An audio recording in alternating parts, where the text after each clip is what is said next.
राधे राधे। जय श्री कृष्णा। आप सभी को संकट चौथ की हार्दिक शुभकामनाएं। संकट चौथ का पर्व हिंदू धर्म में विशेष महत्व रखता है। जब माएं अपने बच्चों की लंबी आयु, सुख और समृद्धि के लिए गणपति भगवान की पूजा आराधना करती है। इस दिन व्रत और पूजा के माध्यम से संकटों को दूर करने और घर में शुभ मंगल करने की कामना की जाती है। इसको तिलकुटा चौथ, माघी चौथ या संकटहरण चतुर्थी भी कहते हैं। मान्यता है कि जो भक्त सच्चे मन से गणेश भगवान की उपासना करते हैं और परिवार में सुख शांति का वास होता है।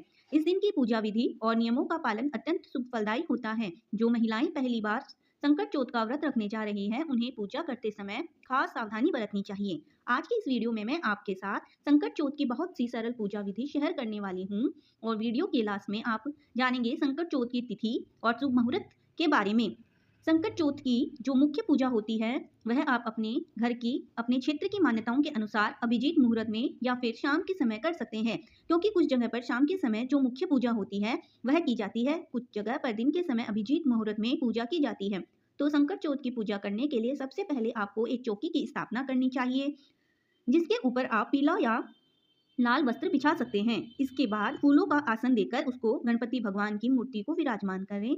यदि तस्वीर हो तो आप तस्वीर की स्थापना कर सकते हैं, या फिर आप गोबर से या मिट्टी से भगवान की प्रतिमा को भी बनाकर आप उन्हें विराजमान कर सकते हैं। यदि आपके पास अलग से मूर्ति नहीं है तो आप एक सुपारी पर कलावा बांधकर अक्षत या पुष्प का आसन देकर उन्हें भी विराजित कर सकते हैं। इसके बाद गंगा जल छिड़ककर आप सभी की शुद्धि करेंगे, सभी सामग्री की शुद्धि करेंगे। जी गणपति जी को स्नान कराएंगे। यदि धातु की मूर्ति है तो स्नान कराएं, नहीं तो आप केवल जल का छींटा देकर शुद्धिकरण कर लेंगे। इसके बाद रोली कुमकुम को गणेश जी का तिलक लगाएंगे। तिलक लगाने के बाद वस्त्र रूपी आप मौली अर्पित करें, जनेऊ अर्पित करें, और अगर जनेऊ आपके पास नहीं है तो आप लाल कलेवा को भी 7 बार लपेटकर गणेश भगवान को अर्पित कर सकते हैं।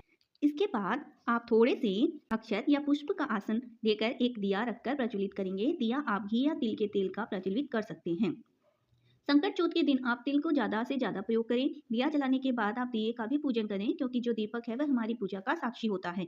तो तिलक और पुष्प आदि दीपक को आप अर्पित करें। आज के दिन माँ गौरी की पूजा करनी चाहिए। संकटा माता के रूप में माँ गौरी की पूजा की जाती है, यानी माँ पार्वती की पूजा आज के दिन आपको करनी चाहिए। और उसके बाद आप माता पार्वती का श्रृंगार करें, माता पार्वती को तिलक लगाएं और लाल चूड़ी या लाल कलावा माँ को अर्पित करें। संकटा माता चौथ माई का ध्यान करें। संकटा माता की यदि आपके पास कथा या पोस्टर हैं तो उसमें भी आपको सभी तस्वीरें मिल जाएगी। आप उनमें जो भी तस्वीर बनी हुई है उन सभी को तिलक करें और जल का छिटा भी उन्हें दें, पुष्प और माला अर्पित करें। इसके बाद आप गणेश भगवान की जो कि दुर्वा अर्पित करें। दुर्वा आपको हमेशा एक बंडल बनाकर बांध कर तभी आपको अर्पित करनी चाहिए। उस बंडल को आप कलावे से बांध लीजिए और उसके बाद गणेश भगवान को आप दुर्वा समर्पित करें, क्योंकि गणेश जी को दुर्वा अत्यंत प्रिय है। लाल गुड़ल का पुष्प हो तो लाल गुड़ल का पुष्प गणेश भगवान को अर्पित करें। इसके अलावा जो भी पुष्प आपको मिल जाए वो आप गणेश भगवान को और संकटा माता को अर्पित करें। बहुत से लोग चौकी पर कलश की स्थापना भी कर सकते हैं, लेकिन इस वीडियो में मैं आपको बहुत ही सरल और आसान विधि से शेयर कर रही हूँ। तो आप अलग से चाहे तो कलश की स्थापना कर सकते हैं, नहीं तो आप एक लोटा जल भी रख सकते हैं, जिसमें थोड़ा सा गंगा जल मिलाएं। उसमें थोड़े से आप काले और सफेद तिल डालें और थोड़ा सा गुड़ या शक्कर भी डालें, क्योंकि संकटा चौथ के दिन तिलकुट का भोग भगवान गणेश जी को अवश्य अर्पित किया जाता है। तो तिलकुट आप बनाकर रख लें। इसके अलावा आप यदि तिलकुट नहीं बना सकते हैं तो तिल और गुड़ को आप लड्डू के रूप में बना लें। थोड़ा सा गुड़ पिघलाकर उसमें आप तिल मिलाएं और गोल गोल लड्डू बना लें। मोदक या फिर आप मोतीचूर के लड्डू, पान सुपारी, इलायची भी आज के दिन भगवान गणेश जी को अर्पित कर सकते हैं। साथ ही मंदिर में कुछ दक्षिणा अर्पित करें, मौसमी फल, मिठाई। इसके अलावा जो कुछ भी आपको सामर्थ्य हो वह आप अर्पित कर सकते हैं। के दिन दान में देने वाली सामग्री भी आप मंदिर में रखें, जैसे आप तिल के गुड़ के लड्डू रख सकते हैं, मूंगफली या मौसमी फल, मिठाई आदि।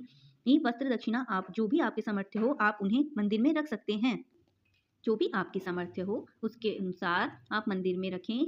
सच्चे मन से भगवान गणेश जी की पूजा करें, मंत्रों का जाप करें और श्री गणेश अथर्व शीर्ष स्त्रोत का पाठ करें। फिर हाथ में थोड़े से चावल या तिल लेकर आपको संकट चौथ की कथा पढ़नी या सुननी चाहिए। कथा कभी भी खाली हाथ आपको नहीं सुननी चाहिए। कथा समाप्त होने पर हाथ में रखे हुए तिल या अक्षत आपको जल के लोटे में डाल देने हैं, जिससे आपको रात के समय चंद्र देवता को अर्घ देना होता है। कथा के बाद जो आरती करें, कपूर जलाकर आरती करें और उसके बाद माँ सबसे अंत में गणेश भगवान जी को जो भी तिल का भोग या सात्विक भोजन आपने बनाया है उसका भोग लगाएं और आप भगवान गणेश जी को और माता को प्रसाद अर्पित करें और उनके द्वारा की गई पूजा को स्वीकार करने का आग्रह करें।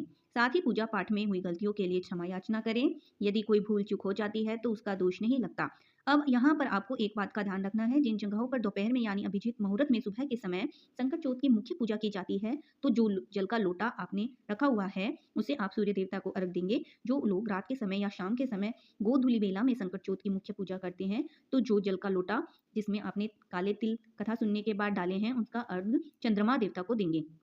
चाहे आप सुबह पूजा करें या शाम को पूजा करें, रात के समय तो आपको चंद्र देवता को अर्घ अवश्य देना होता है, लेकिन दिन में यदि आपने पूजा की है तो आप अर्घ को आप सूर्य देवता को समर्पित कर सकते हैं। कुछ व्रत ऐसे होते हैं जिनमें बायना भी निकाला जाता है, जैसे श्रृंगार की सामग्री, फल, मिठाई, वस्त्र, दक्षिणा जो आपने परिवार की किसी सुहागिन महिला को भेंट स्वरूप देना होता है, तो संकट चौथ में भी बायना निकाल कर रखा जाता है। अगर आपके यहाँ पर यह परंपरा है तो आप भी बायने के रूप में फल, मिठाई, तिलकुट, वस्त्र, दक्षिणा आदि इसके अलावा श्रृंगार की सामग्री निकाल कर रखें, और जिन्हें भी आप हर व्रत में बायना देती हैं, आप उन्हें बायने की सामग्री भेंट स्वरूप प्रदान करें। इसके बाद यदि आपकी संतान है तो सभी संतानों को आपको तिलक लगाएं और सभी मिलकर भगवान गणेश जी के आशीर्वाद प्राप्त करें। इस तरह से संकट चौथ की पूजा की जाती है। जो भी पूजन सामग्री है, चौकी है, अगले दिन ही हटाना चाहिए। संकट चौथ के व्रत में सुबह पूजा करने के बाद संकल्प लेकर आप व्रत प्रारंभ कर सकते हैं, और जब मुख्य पूजा का आपको यहाँ पर समय होता है तो इसी विधान से पूजा करनी चाहिए। चंद्र देवता को अर्घ देते समय आपको कुछ बातों का ध्यान रखना है, जैसे अर्घ के छींटे आपके पैरों पर ना पड़े, जो जल के छींटे हैं वो पैरों पर ना पड़े। इसके लिए आप कोई खाली गमला, कोई खाली पात्र अर्घ देने के लिए के वाली जगह पर रख सकते हैं। यदि आसमान में बादल हो, चंद्रमा ना दिखाई दे, कोहरा हो, तो आप भगवान शिव के मस्तक पर विराजमान अर्धचंद्र की पूजा कर सकते हैं, या केवल पूर्व दिशा को ओर मुंह करके मानसिक रूप से चंद्र देवता को ध्यान करके भी अर्घ दे सकते हैं। भगवान गणेश जी की पूजा में आपको शाम के पत्ते भगवान गणेश को अर्पित करें चाहिए, लेकिन तुलसी के पत्ते पूजा में अर्पित नहीं करने चाहिए, क्योंकि तुलसी भगवान गणेश जी को अर्पित नहीं की जाती है, और ना ही केतकी के फूल गणेश भगवान को अर्पित किए जाते हैं। इसके अलावा आपको कुछ बातों का ध्यान रखना है, जैसे काले रंग के वस्त्र पहनकर पूजा करने से बचें, और खाली जमीन पर बैठकर पूजा नहीं करनी चाहिए। हमेशा किसी ऊनी आसन पर बैठने ही जब आपको पूजा करनी चाहिए। चौकी अलग से स्थापित जरूर करें, क्योंकि यह बहुत ही बड़ी पूजा होती है। साल भर में आने वाली सबसे बड़ी चौथ में से एक चौथ मानी जाती है, तो आप अलग से पूजा जरूर करें। जो लोग व्रत नहीं भी रख पाते हैं, उन्हें भी इस दिन विधि विधान से गणेश भगवान का पूजन करना चाहिए। यह भी पूजा विधि की जानकारी। अब जानिए शुभ मुहूर्त के बारे में। इस बार माघ मास के कृष्ण पक्ष की चतुर्थी तिथि प्रारंभ होगी 17 जनवरी शुक्रवार को सुबह 4:07 से, और 18 जनवरी शनिवार को सुबह 5:30 तक चतुर्थी तिथि समाप्त होगी। इसलिए इस बार संकटी चौथ यानी संकट चौथ का व्रत 17 जनवरी शुक्रवार को रखा जाएगा। शुक्रवार के दिन सूर्योदय होगा सुबह 7:14 पर, सूर्यास्त शाम 5:49 पर। इस दिन ब्रह्म मुहूर्त सुबह 5:37 से 6:02 तक रहेगा। सौभाग्य और शोभन योग का निर्माण भी इस दिन हो रहा है, जो कि अपने आप में बहुत ही शुभ मुहूर्त है। और सौभाग्य इस दिन पूरा दिन रहने के बाद रात 12:05 तक रहेगा, और बाद में शोभन योग प्रारंभ हो जाएगा। अमृत काल सुबह 10:01 से 11:53 तक रहेगा। राहु काल, जो कि अशुभ मुहूर्त माना जाता है, सुबह 10:30 से दोपहर 12 बजे तक रहेगा। इस दिन पूजा का सुबह का शुभ मुहूर्त सुबह 5:54 से 7:15 तक रहेगा। शाम की पूजा का मुहूर्त शाम 5:48 से 7:09 तक रहेगा।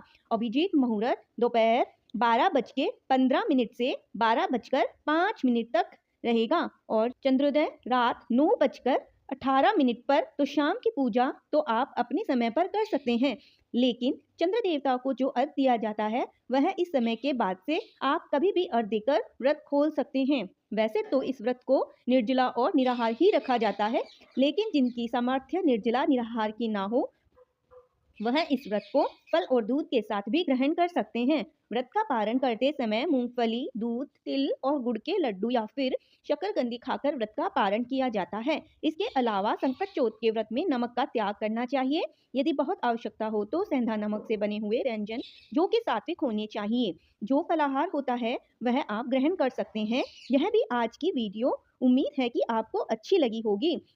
अगर यह जानकारी आपको पसंद आए तो चैनल को लाइक एंड सब्सक्राइब अवश्य करें। बोलिए जय श्री राधे।